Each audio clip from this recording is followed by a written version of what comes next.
Olá, sejam todos muito bem-vindos a mais um episódio do podcast Psi de Norte a Sul, esse podcast de psicologia intercultural que eu, um psicólogo clínico do estado do Pará, Jurandir de Sá, e eu, psicóloga clínica do estado do Paraná, Fernanda Malman, falamos sobre temas super quentes, né, que acontecem na nossa clínica de psicologia, aquelas angústias nas queixas. E aí eu e a Fernanda, a gente troca sobre esses temas terapêuticos a partir dos nossos pontos de vista, né? Eu do norte e você do sul. Tema pro episódio de hoje, né? Quem governa a sua vida, você ou os seus complexos? Então conta um pouco aí pra gente, né, Fer? Como que te chegou a gente pensar esse tema juntos? Chegou assim, né, Júlia? Acho que com tudo isso que eu tô vivenciando nesse momento de realmente estar num processo, acho que eu já falei isso pra você, mas falando pro pessoal aqui, num processo de descolamento de muitas percepções antigas, de padrões, de crenças, de pensamentos, de introjetos, né? Estar nesse momento também traz essa percepção de que se a gente permite, se a gente se distrai, né, com coisas pequenas da vida aqui que talvez nem são tão importantes assim, mas a gente põe aquele olho naquilo. Esses complexos vêm e quando a gente se dá conta, que é o que eu tô fazendo nesse momento, você leva quase um susto assim internamente, né? Porque você se dá conta de que a vida foi indo para lugares e caminhando para situações que você jamais se permitiria passar se você estivesse atento. Então, eu percebo assim que também tem muitas pessoas que até falam de um lugar meio de intuição, mas a minha intuição, não sei o que lá. Sim, pode ser, né? Eu sou uma pessoa que sou muito conectada com essa questão intuitiva, de espiritualidade, enfim. Mas eu também entendo que muitas vezes as nossas sombras, elas também usam esse lugar assim de, não, é a tua intuição. É sério mesmo? Isso te faz crescer? Isso te leva para um lugar onde você realmente quer estar quando você para pensar? Então, acho que é muito fácil se perder. E é nesse lugar que isso me chega, sabe? Acho que falar sobre os complexos é muito importante, porque frases do tipo, não, eu fiz isso, mas do meu coração eu não queria ter feito nenhuma maldade, dores nesse sentido, e quando a gente vai lá descrevendo, fazendo um trabalho clínico sobre, a pessoa entende, caramba, era um complexo que estava dominando, era a minha necessidade de ser aceito, era a minha necessidade de pertencer, era a minha necessidade de ser o sedutor, um Dom Juan ou um Peter Pan, o homem que não cresce, né? Todos esses complexos, o complexo materno, o complexo do Peter Pan, o complexo do impostor, todos esses nós que são os complexos, muitas vezes eles dominam e controlam anos da tua vida, várias experiências assim de fragmentação mesmo, e aí não tem como a gente não falar de uma psicologia mais profunda sem chegar, né, nesse olhar, né, sobre os complexos. Então eu acho assim que é um tema muito importante. Como que tá para ti o olhar sobre os complexos psicológicos? Então, a gente, quando fala, principalmente na TFE, né, na terapia focada nas emoções, traz essa compreensão, Ju, de que os nossos processos emocionais não elaborados, de uma forma ou de outra, tem um impacto direto, né, na maneira como a gente vai construir a nossa percepção de mundo, vamos dizer assim. Então, quando a gente passa por situações e esse processamento emocional, ele foi impedido ou, né, talvez assim, vamos dizer, por pais que não sabiam lidar com essa criança que expressava raiva ou frustração, ou medo, ou ansiedade, ou adolescente que não pôde ser rebelde, enfim, isso vai criando esses bloqueios, vamos dizer assim, né? Então, eu pessoalmente, Fernanda, estou literalmente trabalhando sair do complexo da boazinha, porque foi isso que eu fui ensinada e de alguma maneira assim, né, castrada a vida toda para ser. Então, eu não quero, porque eu não sou boazinha, nunca fui na realidade, né? Mas é um complexo que eu preciso lutar arduamente para sair. Porque ele funcionava durante muito tempo, né? Quanta coisa eu consegui com esse lugar. Consegui. Sim. Como que é o complexo da boazinha? Depois eu conto os meus também, mas como que é o complexo da boazinha? O complexo da boazinha é a mulher, obviamente, vivendo nesse nosso sistema aqui patriarcal. Ela é alguém que abre mão da sua rebeldia, vamos dizer assim, que abre mão da sua autenticidade, principalmente nos termos que isso desagradaria outras pessoas, desagradaria a sociedade, e ela se submete num lugar que ela usa quase uma servidão, vamos dizer assim, né? Então, ela ajuda todo mundo, ela tem sempre um sorriso no rosto, ela é muito doce, ela é muito amável. Mas dentro dela existe uma alma e existe um corpo que grita por socorro, porque isso é inautêntico. A única coisa que essa pessoa tá tentando evitar, essa mulher tá tentando evitar, e muitos homens também têm esse complexo do bonzinho, é desagradar e a sensação de não ser aceito. Só que no fim das contas é um paradoxo, né? Porque se você não tá sendo você, você não se aceita. Então, já existe essa base da não aceitação por si só. E aí, cada vez que você muda e vai pro mundo com essa autenticidade e você recebe, a surpresa ou a sensação de, meu Deus, quem é você? Que você nunca foi essa pessoa no mundo? Então esse complexo, ele se confirma, viu? Tá vendo? As pessoas não aceitam quem você é. Você tem que ser boazinha. Sim. Né? Então... Uau. Sim. E aí, por muito tempo, esse complexo vira uma coreografia, né? Vira um traje, vira uma roupa. E aí, você vai vivendo aquilo. Aquilo já vai sendo você. É interessante, eu estava atendendo uma cliente ontem. Eu acho que esse fenômeno que eu vou descrever agora com essa cliente, quase toda sessão você vai viver isso 5, 6 vezes com todo cliente. Que a pessoa chega na terapia descrevendo a vida dela inteira, uma cagada generalizada. Coincidentemente, tem tudo a ver com características dela. Nossa!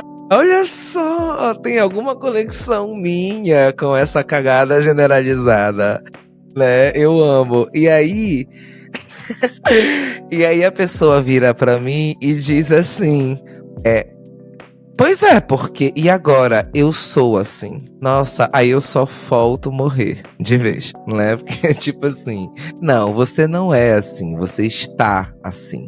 É quase como se em algum momento da vida te contaram uma coisa sobre você. E aí você acreditou naquilo. E aí pronto. É tipo assim... Não é assim. Não é assim que a gente vive quem a gente é, né? E essas formações de complexos, elas são maneiras de se ajustar realmente. Então, quando o cliente vem, né, e fala assim, não, mas isso e agora? Meu problema é esse, a minha conexão com a cagada que tá na minha família é essa, mas e agora? Porque eu sou assim. E eu acho que esse é exatamente o ponto. Não, você não é assim, você está assim. Quem é assim é o complexo que está dominando a tua vida. Muita gente, por exemplo, que conquista coisas grandiosas, maravilhosas, lindas, incríveis, invejáveis, que se a gente for no Instagram, a gente vai olhar e vai dizer assim, cara, que pessoa icônica, que pessoa... Nossa, eu queria ser como essa pessoa, né? E aí, quando essa pessoa vem pra terapia, ela conta que, na verdade, ela não consegue ser feliz, ela não consegue se conectar com essas coisas. E aí, quando você vai descrevendo, você percebe que ela conquistou tudo isso com muita raiva. Naquele complexo do herói, anda mais desafio que bato no peito, eu dou conta, eu dou conta, eu dou conta. Mano, não é sobre tu dar conta, não. É sobre tu tá feliz com tudo isso de vida que tu sacrificou e conquistou, né? Então essa coisa das pessoas realizarem sonhos com base na raiva, na birra, no cabo de guerra, isso também são complexos, né? E aí quando a pessoa se dá conta, ela fica assim, poxa, mas eu só queria isso. Mas poxa, eu só queria isso, mas olha o que eu fiz. Será que o que eu fiz caminharia para isso que eu queria? Então, os complexos estão de fato, né, na vida das pessoas. Por aí, Fê? É, por aí, com certeza. De uma forma ou de outra, a gente prestando atenção e estando conscientes deles ou não, eles estão presentes, né, Judy? Então, acho que esse episódio justamente é para tentar trazer aqui para quem tá nos ouvindo e quem tá nos assistindo essa consciência, assim, né? Porque muitas vezes a nossa vida vai levando a gente para rumos que a gente não iria se não fossem esses complexos estarem tão ativos. Então, Judy, mas agora, antes da gente começar o nosso ping-pong, eu queria saber o seu complexo, já que eu já contei o meu, né? Cara, meu complexo essa, né? A gente tem que ser vulnerável aqui, mostrar na prática para os nossos clientes que não tem que ter medo da vulnerabilidade, da fragilidade. Então vamos lá. Cara, o meu complexo era o complexo do Peter Pan, né? Mente, eu acho que assim, essa coisa do o quanto que o complexo é complexo, né? Eu acho que sim. Eu acho que eu tenho características maravilhosas, que é a minha criatividade, a minha esperança, a minha fantasia. Eu acho que eu suavizo muito coisas muito densas. E eu acho que essa é uma potência. Só que é muito confortável, né? Ficar muito mais no campo da fantasia. E aí eu acho que nesse processo de amadurecer e sair desse complexo, ficar com a potência dessas características, mas também conseguir me reconhecer em lugares que, por estar com os complexos ativados, não me pareciam nem serem possíveis para mim. Isso, né?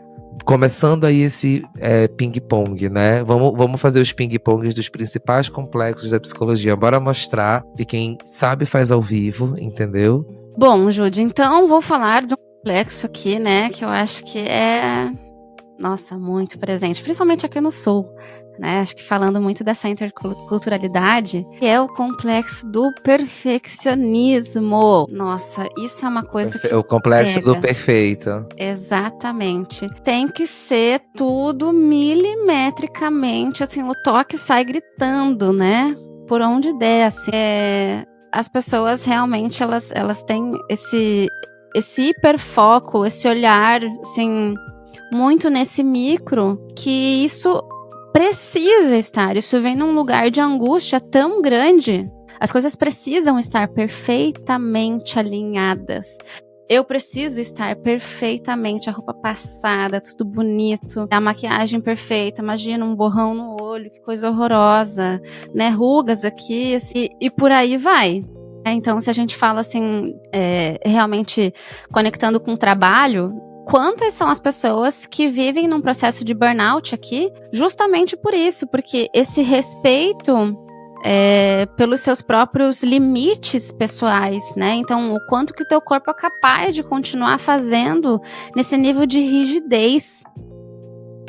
E as pessoas acham que isso vira um traço de personalidade, né? Então, se for pra eu fazer, eu vou fazer bem feito.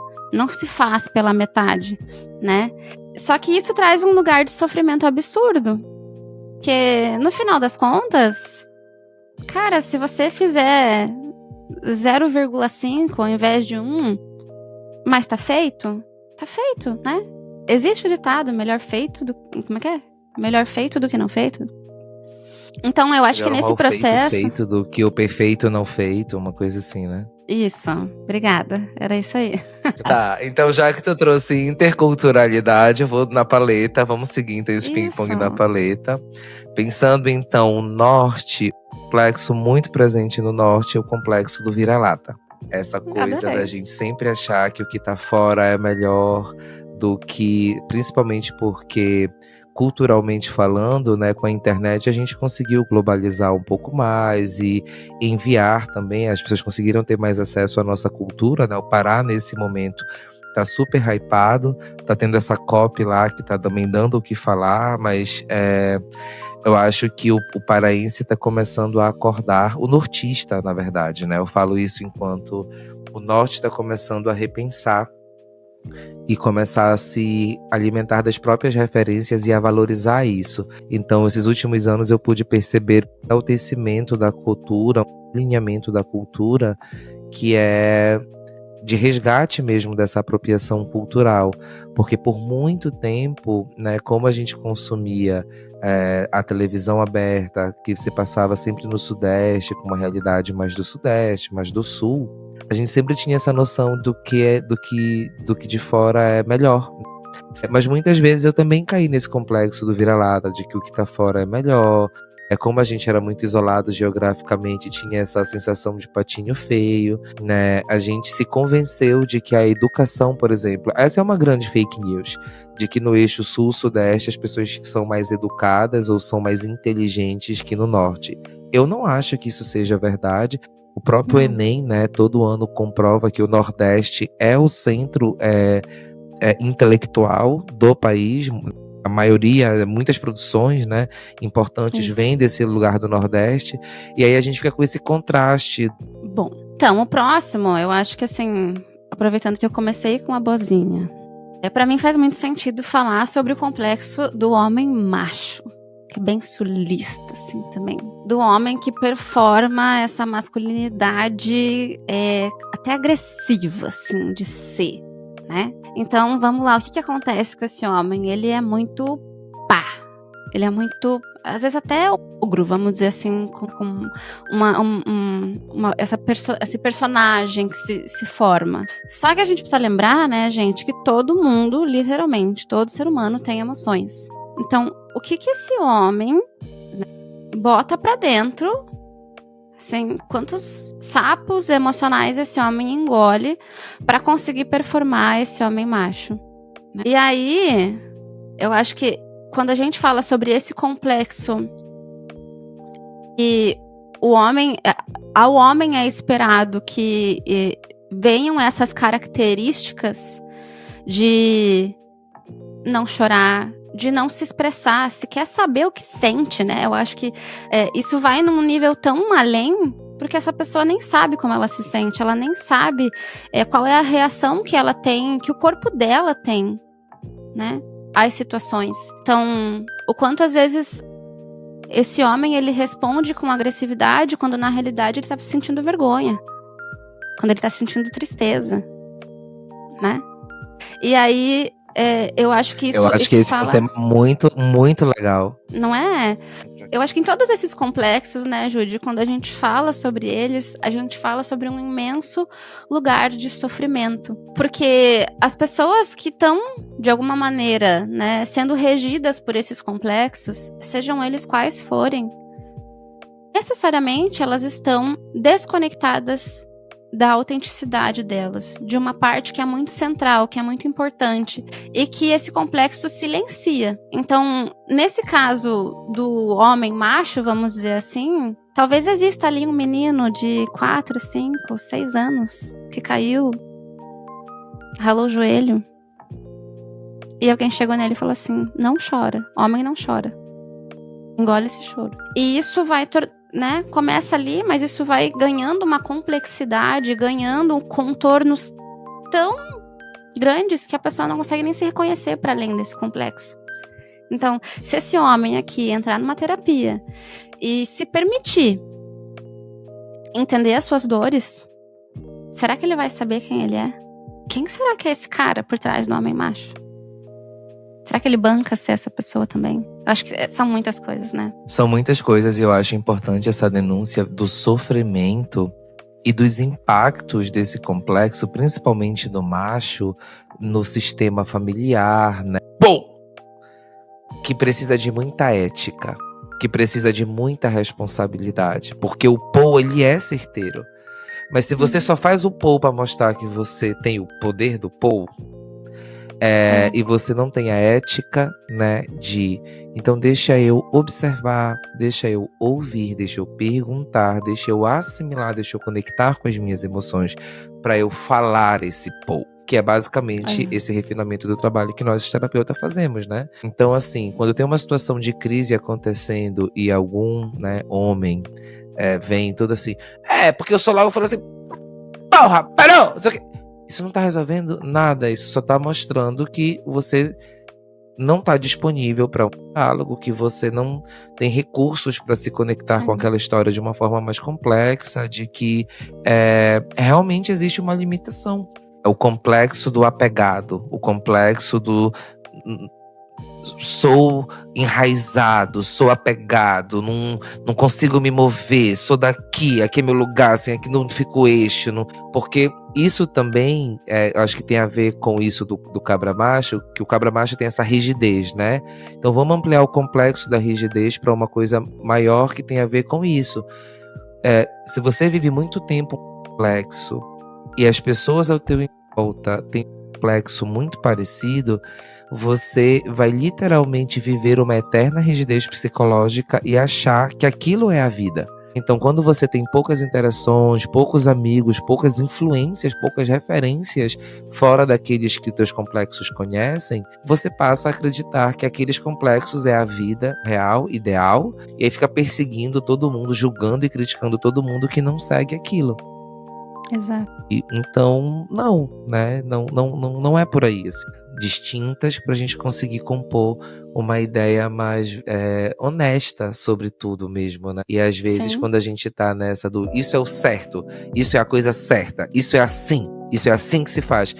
Isso é assim que se faz na tua casa, tu aprendeu isso da tua mãe, entende?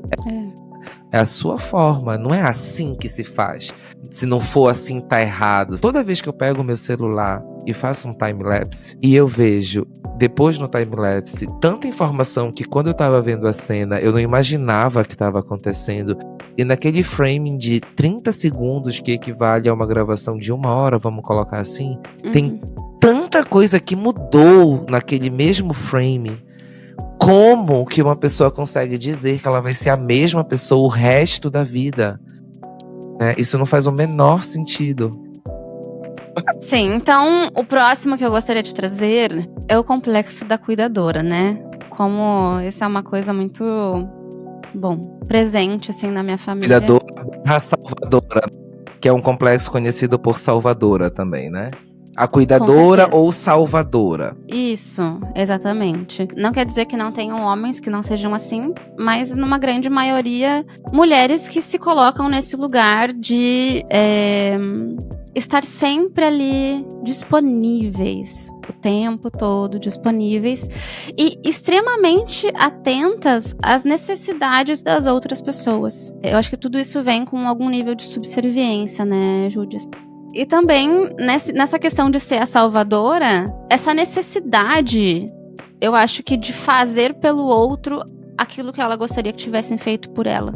Mas é uma coisa tão defletida, né? Uma dissociada dessa necessidade própria que a pessoa tem, que ela reflete isso pro outro. Que ela projeta para o outro essa necessidade, então ela faz para o outro aquilo que ela precisa, que ela gostaria de receber.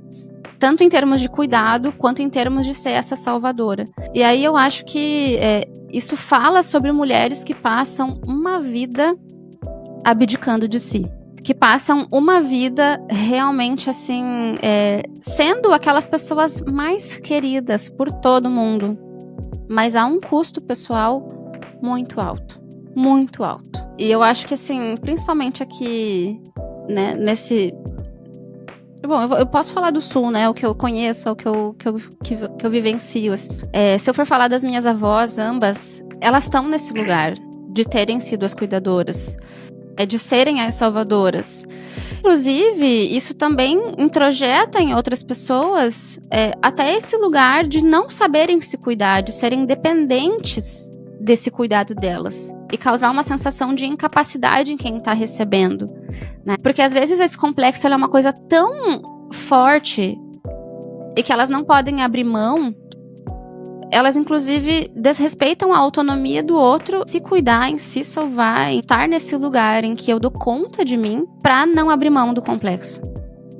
Então, acho que isso fala sobre coisas que têm um nível de profundidade muito maior. Não sei como é que te chega. Determinação mesmo, né? É uma determinação, né? Determina, né? É isso, você é isso. Siga esse roteiro, né? Exatamente. E a dificuldade que tem dessa geração que precisou seguir o roteiro, tendo que lidar com toda essa... o que eles interpretam por libertinagem, né? Atuais, do tipo assim, hoje em dia todo mundo faz literalmente o que quer. E isso deve provocar e ativar muitas questões nas pessoas que precisaram abrir mão do que eram a vida inteira. Imagina alguém ser autêntico na tua frente, te provando que é possível. Você convenceu a vida inteira que não podia, porque, né? E aí você vê que é possível. Isso é conflito e uma crise realmente muito grande. Diga. Desculpa. Que me veio uma coisa assim que eu acho que é muito importante também da gente falar.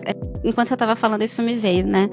Do quanto, além de essas pessoas serem cuidadoras, normalmente, né, assim, o que eu tô falando nesse momento são de pessoas idosas, mas o quanto elas também esperam isso da próxima geração.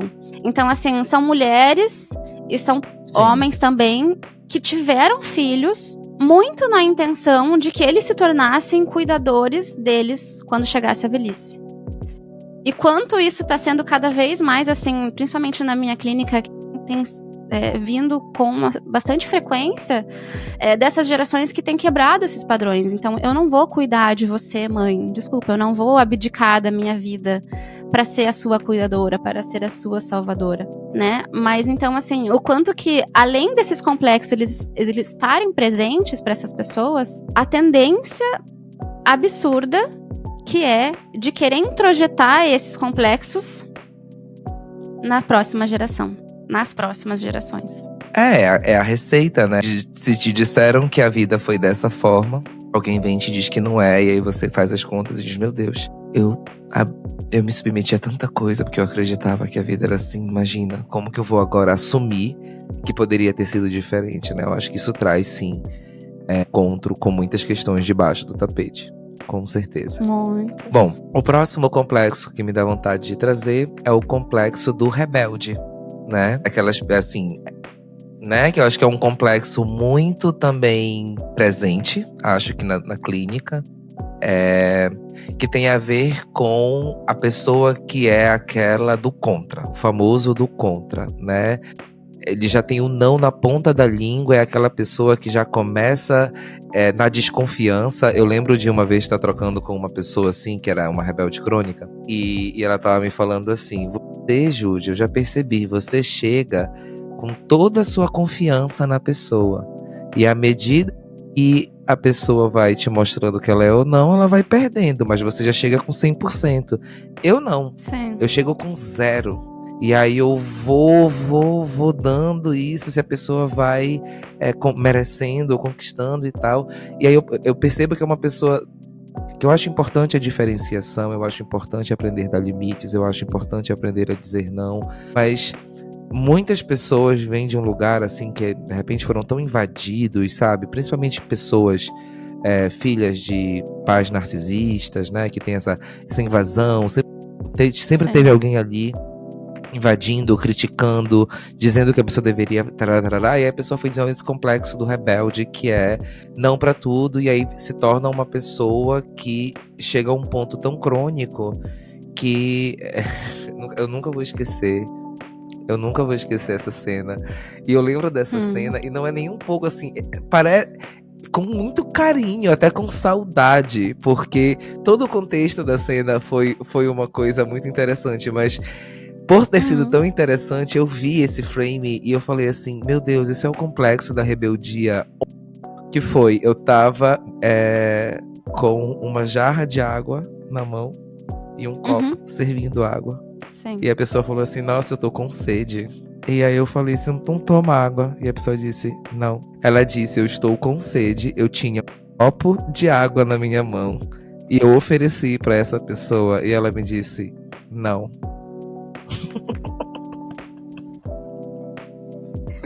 E nesse dia eu entendi que os complexos e aí eu fiquei pensando o quanto que se perde ao estar nesse nível armado o tempo inteiro, né? Sempre esperando uma traição, sempre esperando uma decepção, sempre esperando uma punhalada pelas costas, sempre esperando que, sabe? Sempre esperando o pior, de alguma forma. E essa coisa do não vou dar crédito, não vou, sabe? Tipo, esses movimentos assim que são crônicos, né? Eu acho que eles perdem a função da rebeldia. Aí você se torna só uma pessoa mais chata do que uma pessoa que tá provando um ponto, né? Embora o teu complexo te convença de que você tá provando um ponto. Eu acho que tem muito isso também da birra, né? Tem muitas pessoas que sofrem naquelas... Por exemplo, assim, se eu fizesse esse movimento aqui, eu resolveria um problema enorme, mas eu não vou dar o braço a torcer, porque ela é rebelde, ela não vai se submeter, ela não vai ceder. Então, é um complexo bem chatinho e que prejudica também essa troca, né?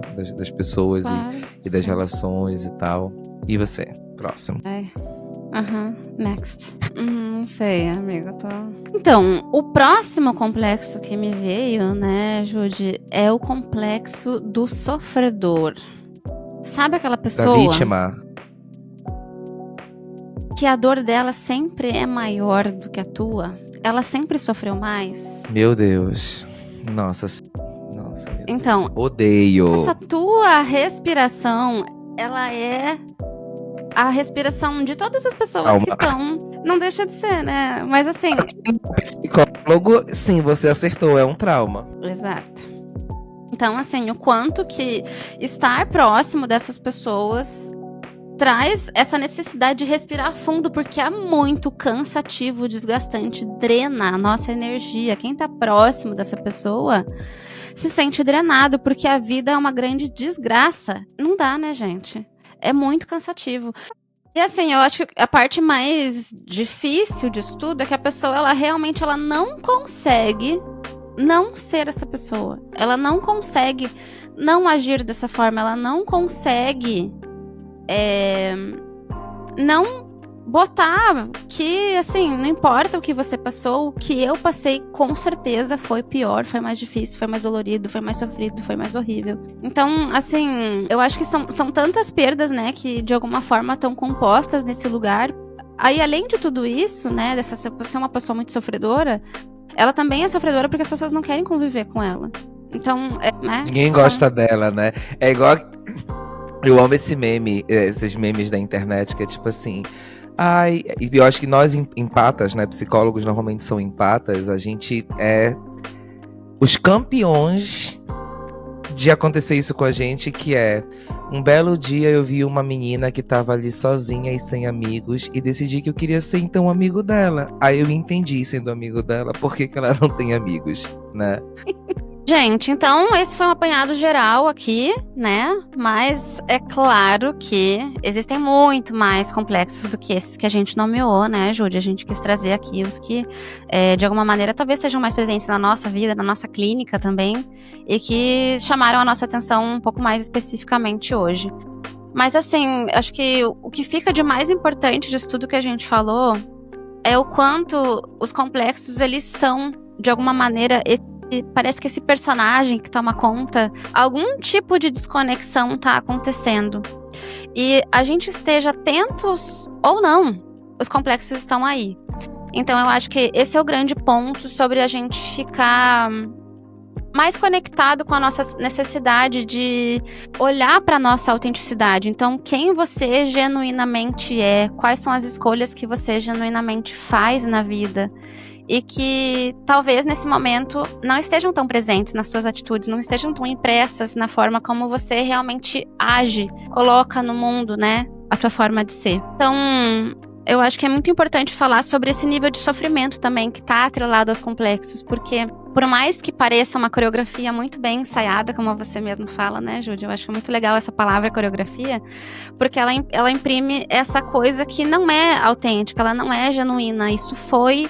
É uma performance. Exato. É a necessidade de performar com algum medo, alguma limitação interna, e aí o complexo vem e assume, tipo assim, então tá, vamos lá, vamos desse jeito aqui que eu te garanto. Mas você me garante o quê? O que será que você me garante?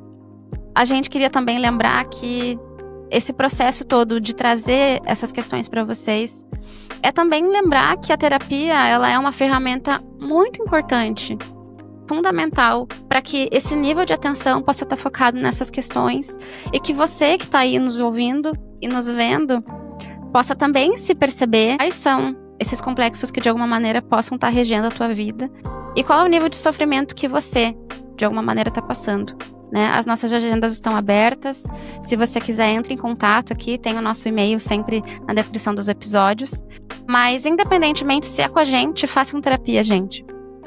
existe uma libertação gigante na vida.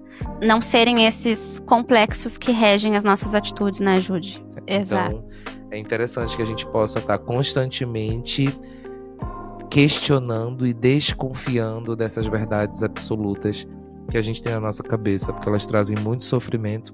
E aí volta para aquela coisa que eu falei no começo do podcast, né? E a pessoa vai se dando conta de que, menina, olha, nessa cagada que tá a minha vida, olha o que eu, né, também tenho coisas disso, sim. Exato. Importante ter alguém ali te ajudando com isso. Mas então, Fê, foi maravilhoso, né? Voltar pro Psi de Norte a Sul. A gente já tem estrada, né? No melhor sentido possível, pelo que o futuro traz. E muito feliz de ter voltado a gravar com você. Eu também, muito, muito, Jude, né? Acho que a gente sabe quanto esse podcast ele é um projeto de um filho, né? Um filho aqui para nós, vamos dizer assim. Poder retomar esse projeto com, acho que esse nível de compromisso, de responsabilidade, de carinho, de tesão mesmo, né? É uma coisa, assim, que nos deixa muito, enfim, aprazerados com a vida. Então eu agradeço também. E espero que você... Sim. Então nos vemos no próximo episódio.